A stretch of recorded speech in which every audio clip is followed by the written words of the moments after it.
अखबार की कटिंग जो यहां पर दिख रही है आपको, ये अकेली कटिंग नहीं है।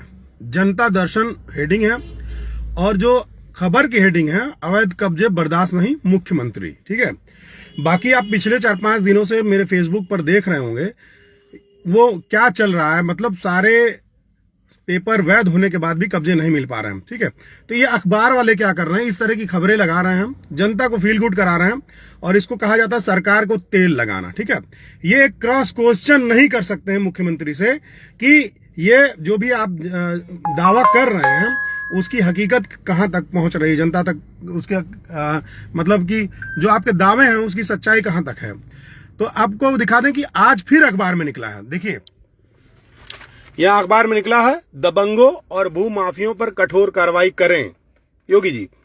ठीक है, तो इसको बहुत चौड़े से छापा गया है। ठीक है,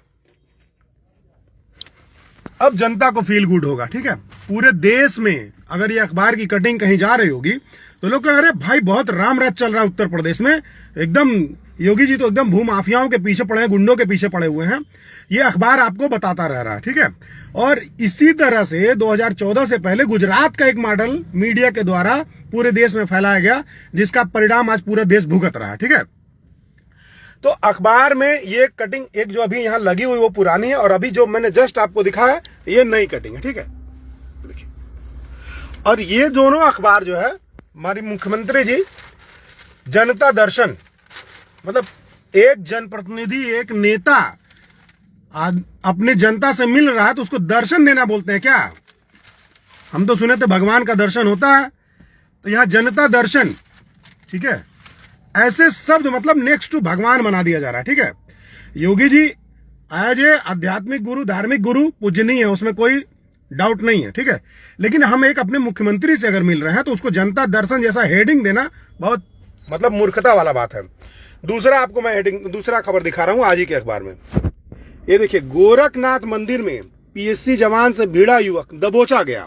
खबर यह है कि गोरखनाथ मंदिर में रविवार की रात एक व्यक्ति पीएससी जवान से भिड़ गया। सूत्रों के मुताबिक उसने जवान का डंडा छीनकर उसी पर वार किया और असलाह छीनने का प्रयास किया। ठीक है, हालांकि पुलिस ने जवान से दुर्व्यवहार बताया है।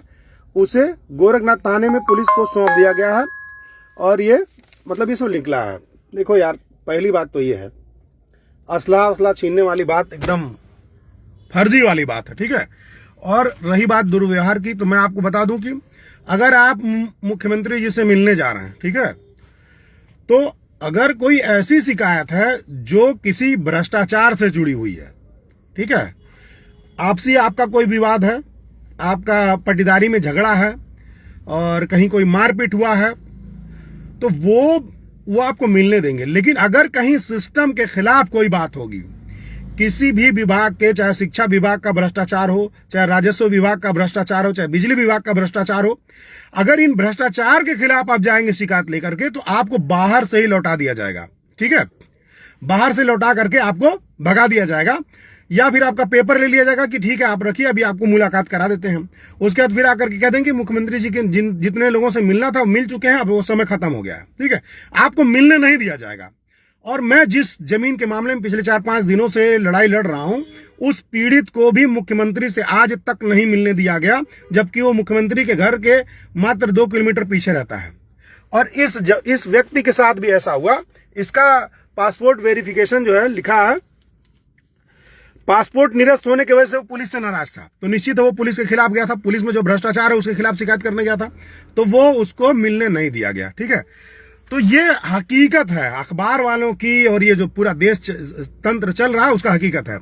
नो डाउट, अगर मुख्यमंत्री जी तक बात पहुंचे, ये गंभीर बातें पहुंचे, भ्रष्टाचार के मामले मुख्यमंत्री जी तक पहुंचे, तो उस पर कार्रवाई होगी। लेकिन ये जो चेले चपाड़े हैं, मंदिर में अड्डा जमाए हुए हैं, वो असली पीड़ितों को भ्रष्टाचार के मामलों में मुख्यमंत्री जी से नहीं मिलने देते हैं। समझ रहे हैं आप लोग बात को?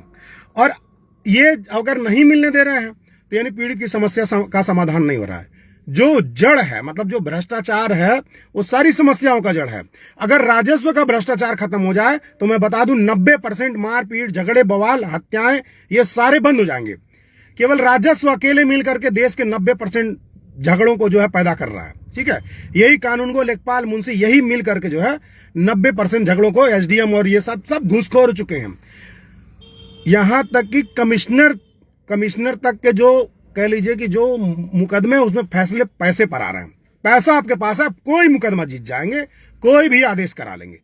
समझ रहे हैं आप लोग बात को। अब अखबार की जिम्मेदारी होती है कि वो पूछे, लेकिन वो पूछेगा नहीं, वो तेल लगाने में व्यस्त हैं, जूता चाटने में व्यस्त हैं। ठीक है, तो आज ये फील गुड जो कराया जा रहा है ना, इसकी हकीकत कुछ और है। हो सकता है हमारी बात माननीय मुख्यमंत्री जी तक पहुंचे और वो असली पीड़ितों से मिल सके। ठीक है, और मैं माननीय मुख्यमंत्री जी से कहना चाहूंगा कि अगर आपके मंदिर में, आपके दरबार नहीं बोलूंगा, दरबार तो रजाओं का होता है, आपके ऑफिस में अगर कोई पीड़ित आ रहा है और बड़ी संख्या में पीड़ित आ रहे हैं, तो ये इस बात का सबूत है कि सिस्टम फेल हो रहा है। यानी कि थाने पर, अस्पतालों में, तहसीलों में पीड़ितों की सुनवाई नहीं हो रही है, इसीलिए वो आपके पास आ रहा है। तो जिस दिन मुख्यमंत्री जी के ऑफिस में, जिसको दरबार बोलते हैं, जनता दर्शन बोलते हैं, आने वाले लोगों की संख्या 0 हो जाएगी, उस दिन समझिएगा कि आपका सिस्टम ढंग से काम कर रहा है। अगर दरबार लगता है, अगर एक आम आदमी को न्याय लेने के लिए माननीय मुख्यमंत्री जी के घर जाना पड़ रहा है, इसका मतलब क्या है कि सिस्टम फेल है, भ्रष्ट है और काम नहीं कर रहा। यही कारण है कि जनता जो है आपके यहाँ जा रही है, आपके ऑफिस में जा रही है। ठीक है, बाकी अखबार वालों से हम कोई उम्मीद नहीं रखते हैं। ये खबर छप रही है कि अवैध कब्जे बर्दाश्त नहीं हो रहे हैं, लेकिन अवैध कब्जों के खिलाफ जो धरना प्रदर्शन हो रहा है उसको कौन छापेगा भाई? अखबार सब्सिडी कौन देता है? सरकार सब्सिडी देती है ना अखबार को। वो सब्सिडी कहां से देती है? वो हमारे टैक्स के पैसे से ही देती है ना। जो भी नमक, दाल, चीनी, तेल खरीद रहे हैं, जनता खरीद रही है, उस पर टैक्स दे रही है ना। उसी टैक्स के पैसे से सरकारी खजाना बनता है ना। उसी सरकारी खजाने में से अखबारों को सब्सिडी दी जा रही है ना, पत्रकारों को छूट दी जा रही है।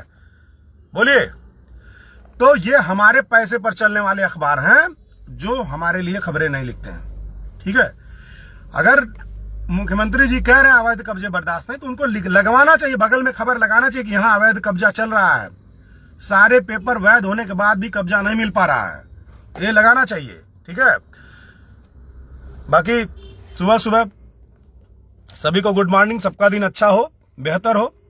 और यहां पर जो भी भाई यहां पर मौजूद हैं उन सभी लोगों को धन्यवाद। आप लोगों ने इतनी देर से हमारी बातों को सुना। बाकी मिलते रहते हैं।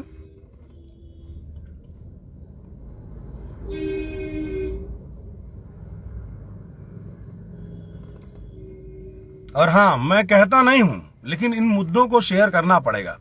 ठीक है ना, एक डायलॉग है ना, जनता के द्वारा जनता के लिए बनाया गया संविधान, चलने वाला संविधान, लोकतंत्र। तो जनता के द्वारा जनता के चुनी गई सरकार, जनता के द्वारा जनता के लिए चुनी गई सरकार को ठीक करने के लिए जनता को ही आगे आना पड़ेगा। ठीक है, और ये जो अखबार है ना, ये मीडिया ना, ये लोकतंत्र का चौथा स्तंभ है, खोखला हो चुका है। ठीक है, इसको भी जनता को ही दुरुस्त करना पड़ेगा। फिर से बहुत बहुत आभार, धन्यवाद।